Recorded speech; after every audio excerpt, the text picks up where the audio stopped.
नमस्कार। देशात लोकसभेची निवडणूक जवळ येऊन ठेपले, यासाठी सर्व राजकीय पक्षांनी तयारी सुरू केली आहे। येत्या महिन्याभरात लोकसभा निवडणूक जाहीर होणार आहे, त्यामुळे भाजपने आपला मेगा प्लान तयार केलाय।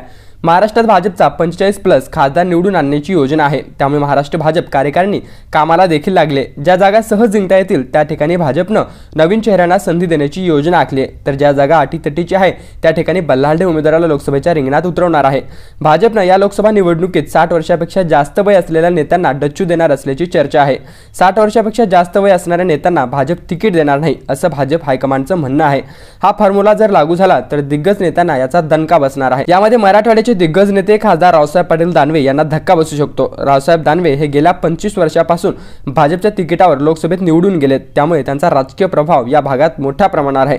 पण पक्षाच्या धोरणामुळे त्यांचा पत्ता कट होण्याची दाट शक्यता आहे। जर दानवेंचा पत्ता कट झाला तर त्या ठिकाणी उमेदवार म्हणून भाजप अंबड-बदनापूर विधानसभा मतदारसंघाचे 2 वेळेचे आमदार नारायण कुचे यांची निवड करू शकते। जालना लोकसभा मतदारसंघ हा भाजपचा बालेकिल्ला आहे आणि या भागात भाजप मोठ्या प्रमाणात प्रबळ आहे, त्यामुळे भाजपने या ठिकाणी नवीन चेहऱ्यांना जरी संधी दिली तरी उमेदवार निवडून येण्याची शक्यता जास्त आहे। जालना लोकसभा मतदारसंघात नारायण कुचे एवढा कोणताही प्रबळ नेता नाहीये, त्यामुळे त्यांची निवड होण्याची शक्यता जास्त आहे।